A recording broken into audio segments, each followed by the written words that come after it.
perhaps they find themselves a little bit closer to one end of the spectrum versus another end of the spectrum. So it's not like we're always a fixed point within this space of ideology. It's something that could be malleable even within an individual's lived experiences.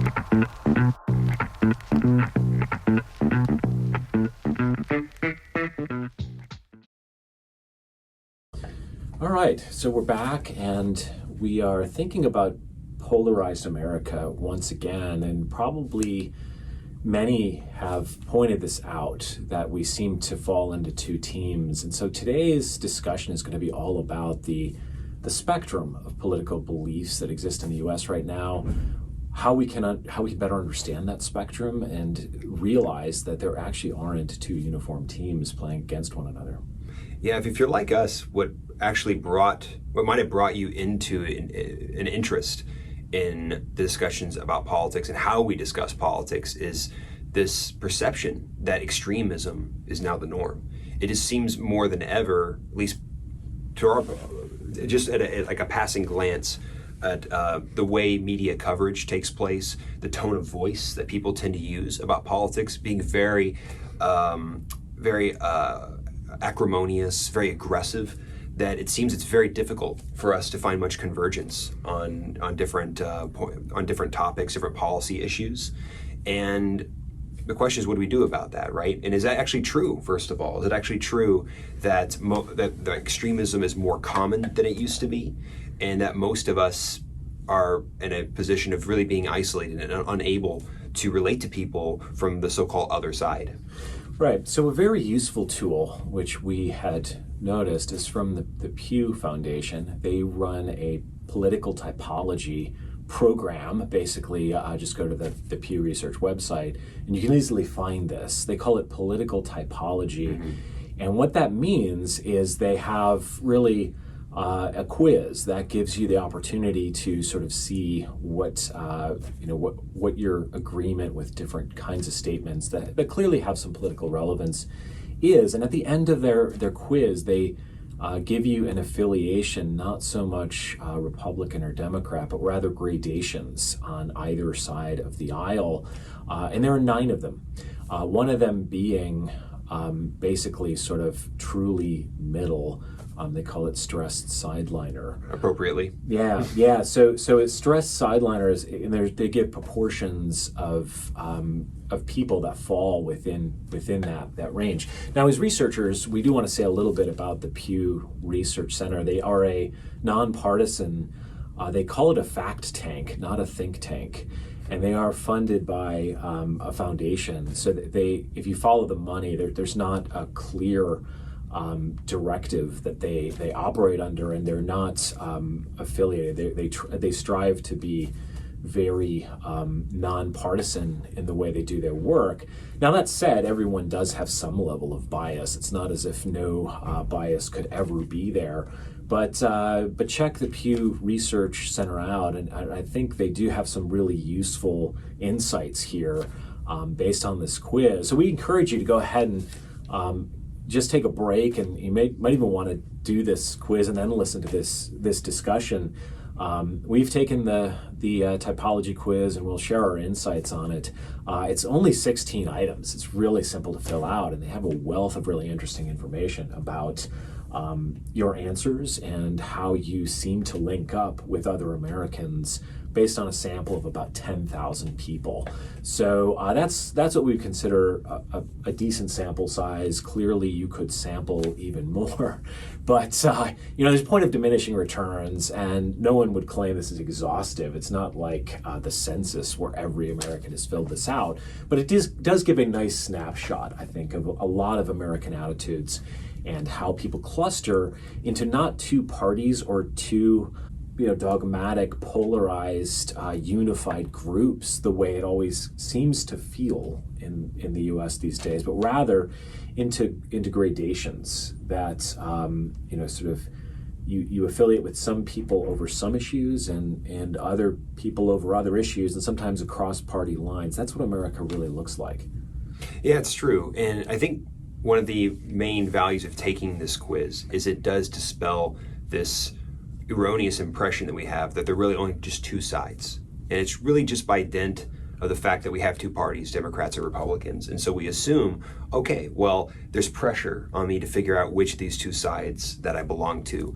But as you look through the range of the 16 items, and as Dan said, it's pretty short. It doesn't take up too much of your time, and it's worthwhile, is it does help to scramble in helpful ways some of our intuitions that we walk into the space with, realizing, oh, it's interesting. Perhaps there's a lot more in common with those who are clustering closer to the center, right? Those who are closer to that stress sideliner role, those who are more like the ambivalent right, for instance, or those who are just slightly in the moderate left direction. In fact, there's some interesting social network analysis research out there. And what this does is it basically looks to see how people tend to communicate and link up with each other, say online, in social media conversations. That there are actually more interactions between those who are moderate left and moderate right, and how they link up in friends networks and how they communicate with each other in discussion threads, than between, let's say, those who are moderate left and extreme left, or moderate right and extreme right. Meaning that even along that spectrum, that continuum from far left to far right, it makes a big difference whether somebody is more moderate in their style of communication and how they express their opinions, and not just whether you both would say check the same box in who you're voting for or what policy position that you would assume. So that's really one of the valuable educational aspects or values of taking the survey. I think another thing that this survey offers, when we say moderate, it's not so much that you're lukewarm on all your opinions. What that really means is you just think differently about a variety of these elements.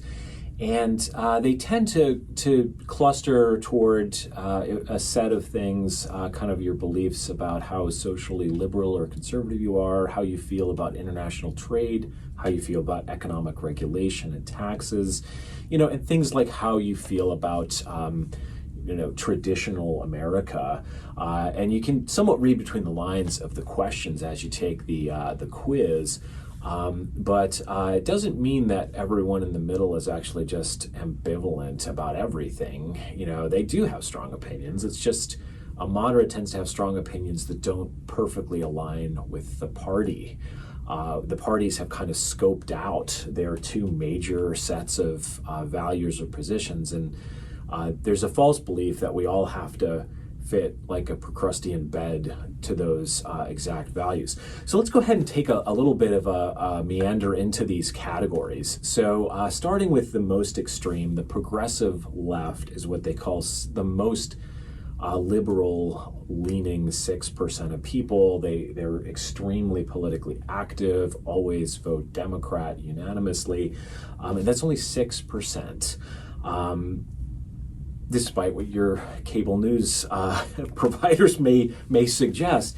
On the other side, 10% of the most conservative-leaning people, they call them faith and flag conservatives, again, highly politically active, basically voting down party line and professing to believe sort of strongly in the party's preferred positions on things.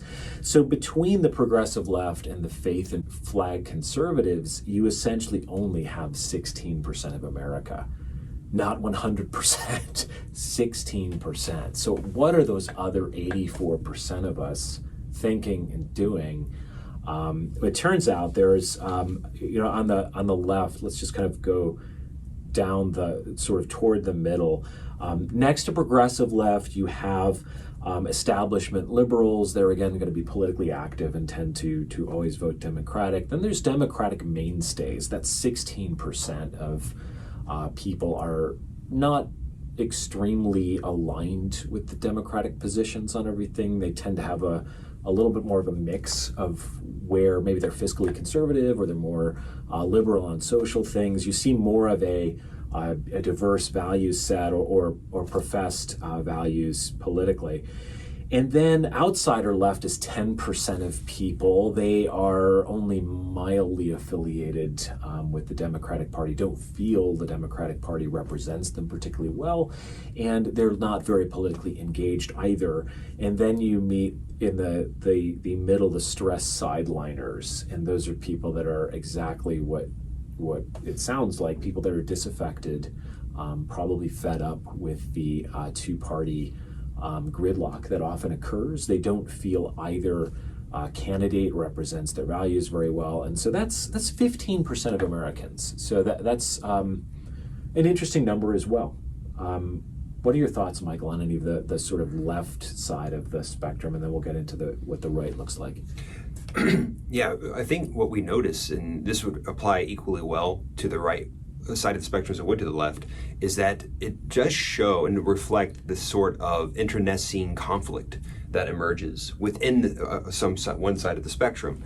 So I think especially if you look at demographic data of age, those who skew younger find that whatever positions they hold might not be reflected in the Democratic platform. Maybe what they're espousing is something closer to, say, like a Scandinavian social welfare, democratic socialist type model. And this breakdown of categories within the left wing would reflect how there would be this disagreement within those on the left wing versus those who skew a little bit older and perhaps have more moderate views when it comes to economic policies. And same goes for social issues. I think that's reflected here in this breakdown. So what I found myself wondering is, as you see this percentage breakdown, what other sorts of demographic criteria could you map onto this, whether it be breakdown of gender, sex differences, other ethnic differences, age, and so on. What that goes to show is that how we identify ourselves isn't just strictly speaking a matter of how we feel about policies. It also comes down to our position in society. Are we closer to retirement age or not? That's definitely going to impact how someone might float even across their lifespan. Within their own lifespan, perhaps they find themselves a little bit closer to one end of the spectrum versus another end of the spectrum. So it's not like we're always a fixed point within this space of ideology. It's something that could be malleable even within an individual's lived experiences.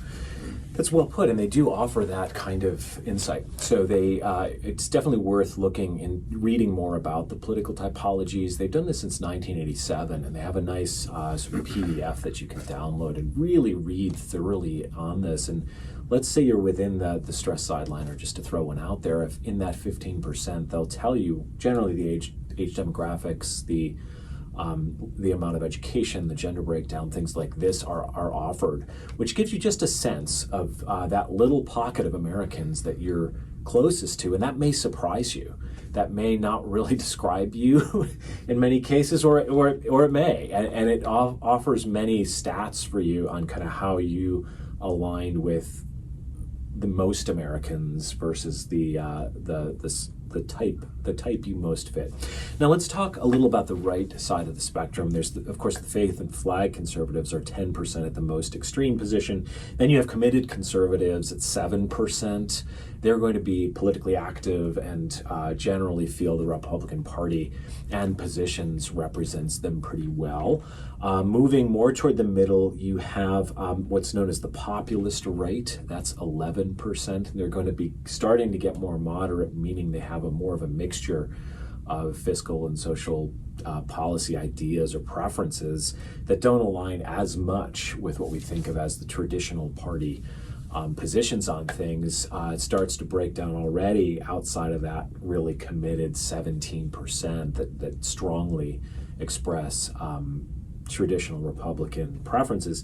Then you move inward to ambivalent right, which is 12%, and they are right next to the stress sideliners. So those are, again, the least affiliated right-leaning people that are tending to not be as active in politics as well. So their voice is not going to be as loud on that side of the spectrum. So you get this breakdown. If you take away the stress sideliner, who they put truly in the middle between the two parties with no really systematic preference, that does leave about 85% of Americans that divide across the aisle. However, many are much closer to the middle of the aisle than they are out at the extremes. Now, one asymmetry, which I think is interesting here, it's probably not going to be news to you which party affiliation you tend to fit with. But I think when we get into political discussion in life, we often discuss politics with people we tend to agree with more anyway, or may even be demographically similar to us in terms of our age and our income and other things. So we probably get more of an echo chamber going, an echo chamber in the sense of we're going to tend to share ideas that we already agree with. And what's missing then is discussion with the other side, sort of whatever the other side is across the aisle. And that this reveals there's actually, multiple people that could be typecast as different players on the other side. So it's probably not news to you that whatever side you tend to fall on politically is diverse, because we know it, right? Like, parties don't agree on things, and it's why you have debates in the primaries where it's like this party cannot hang together. And I think everyone thinks the party they tend to vote for has more diversity in it in terms of opinion, but you realize the other, the anonymous other, the people you don't talk to often, are not that similar to one another either. It's like there's all these gradations on both sides of the aisle. It's a very powerful lesson and something we can think about when we meet people and engage in any discussion where politics comes up. Do not assume they're playing red team, blue team, and you can call their preferences down the line. You really cannot. It's very unlikely. Unless you get that 16% that happen to be progressive left or faith and flag conservatives. Imagine them getting in the room together. That probably would be a polarized America, but fortunately that's only 16% of us according to the projection based on this poll. Yes, and I think maybe in a future episode we'll do a deep dive specifically on social media. But I do think that the impression that we get of an exaggerated sense or estimate of the number of people who hold extremist opinions has to do with just the general tenor and tone of conversations online, that we're more likely to notice threads on Twitter or other social media companies where there's a great deal of conflict, very bellicose expression of one's political views. But there's some interesting research, and again, on a deep dive episode, we can talk about this in greater detail. But it turns out that a very small minority of users in those social media companies are responsible for the vast majority of the content you're seeing. So those who have more extreme views are just more motivated to engage in political behavior, and that includes expression of one's views, and especially on an outlet where there's always the promise of being able to be more than just a howling voice in the wilderness. There's always that hope that one who might produce a viral meme or viral content, or one is able to feel that they are taking more concrete action on behalf of their cause or behalf of their ideological group. But for the rest of us, the vast majority of people in this country who are in the moderate ranges or closer to the middle, there's a sense that maybe our voice or our perspective isn't as welcome, or it's difficult it's almost like the equivalent of sitting at a table where you have two people shouting at each other, and then you have a bunch of other people who are at dinner, and they're all just sort of awkwardly twiddling their fingers, looking at each other, exchanging glances like, wow, okay. There's this awkward silence. And that's the other 84% of us doing that, probably. Yes. Yes. And then when we report to somebody who says, well, how was the party? We say, well, it was actually terrible. It was terrible. There was a great deal of anger and yelling. It didn't go well at all. Meanwhile, maybe there were 20 people at that dinner party, and 2 people had an argument, but it was enough to ruin the whole show for everybody. And I think that that's one of the pressure tests of our democracy that we're all still trying to figure out how to absorb, is that we now live in this world where our ability to communicate is ubiquitous. Anytime you have a phone with you, you have the ability to reach the outside world and have the outside world reach you.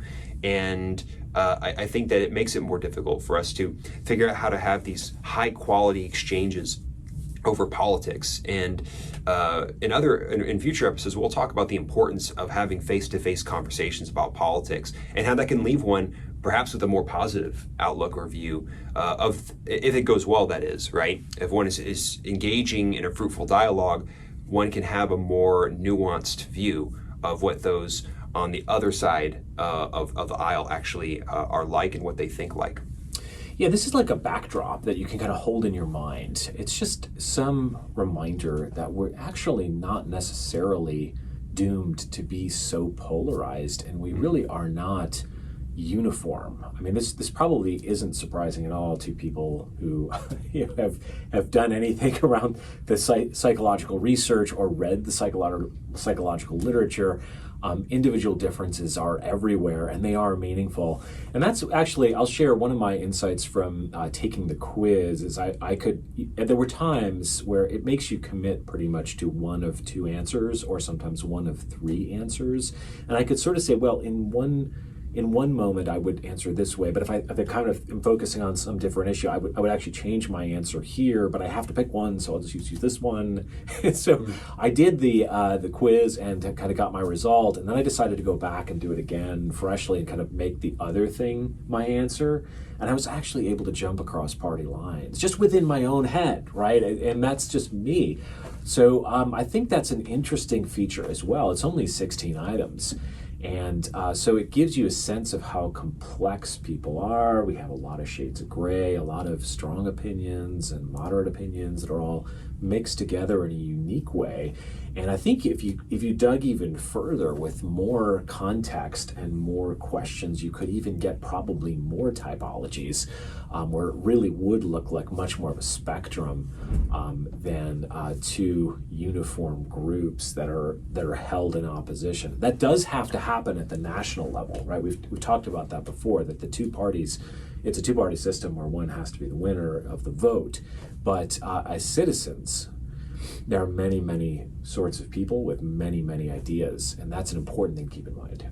Yeah, I too took the typology quiz more than once, and I also found myself floating around. It wasn't as though the switch was from one end of the spectrum to the other, right? It was definitely kind of called clustered adjacently within a single group. It was kind of like the stressed sign liner, ambivalent right, kind of in that range. I was floating around, and I also found this sense of deliberation, and not a sense of this intuitive answer just wrapping on my mind. As soon as I'm looking at these questions, I'm realizing that depending on what might have happened that very day, or a series of interactions, what maybe the last series of news items that I had been reading through could impact my general impression or views. Here's an example. So I had a long conversation with an acquaintance, with a friend of mine once, about universal basic income. And this was back when Andrew Yang, who was a candidate back during the 2020 primary. In any case, one of his flagship positions is universal basic income, called the freedom dividend. The idea that all Americans receive a check in their bank at the end of every month. It's like Social Security for all ages, right? And in this conversation, what we realize is that it does boil down to this bedrock conversation, a more fundamental conversation about our views about human nature.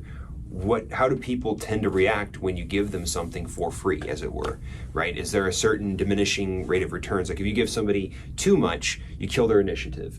But if you don't give them anything at all, and they feel like they're well below behind the eight ball in their starting position in life, they won't begin to try at all. They feel like it's hopeless. And we realized that the policy conversation that, say, the Pew Research typology quiz focused on that policy level, that's really just the tip of the iceberg. But beneath all of this is this substrate of our values, our basic conceptions of ourselves, what human beings are like. And that's actually where the most interesting conversations can come from in politics. If you stay at that superficial policy level, there isn't much movement there. Maybe we feel rather committed to those positions, but beneath there, if we really examine where those opinions come from, that layer is much more fluid and much more open to influence from our social interactions, from our life experiences.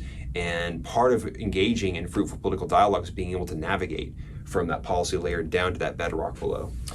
Yes, well said. And as an experimental psychologist, if I could add something to the Pew Research poll, I would actually make it like a confidence rating along with each item, or something like a committedness rating. Because what's missing there is you have to answer all 16 items. It's going to kind of tabulate how you felt in general, but probably below the surface, some of them really do touch on core values. You're more emotionally engaged about some of these, but that's not really reflected in that poll. So we can go even further below the surface to the influence of emotion and values from, sort of from the heart. That is one of the limitations of the Pew poll. It's more like an overview of how you generally fall on certain policies, but it doesn't quite hit that emotional center from which so much of our political angst and political rivalry does emerge from. So it's not to say if you do the Pew Research poll, it turns out we're all moderates and can happily get along ever after. That's not quite the full story, but it is an important part of the story, and I think it gives us some valuable lessons to go on.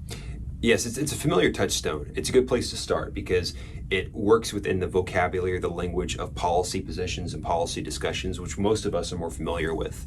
And we felt that it was only natural to start from there, from that entry point we're all familiar with, before we get to that bedrock layer, before we get to the discussion about our values, where emotion comes into play as being such an important calibrator in how we think about politics. And actually, that's the next episode that when the topic in which we'll be delving even further and helping the audience to understand, for all of us to explore and understand all the better that fundamental layer of values, how we break it up, how do we categorize it, how do we organize it in a way so that we're able to have conversations at that level. Sometimes it's at such a level of remove and abstractness that it's difficult for us to figure out how to even engage intelligibly in a discussion like that. But it's the most fruitful place to have discussion, we would argue. In fact, I think, speaking for the both of us, we felt that we really stumbled upon an epiphany about what is the fundamental leverage point, what is the pivot point around which we could understand why we think differently about politics, and how is it we could possibly converge in dialogue in a fruitful way. It was at this values level. That's right. So we'll look forward to that discussion very soon.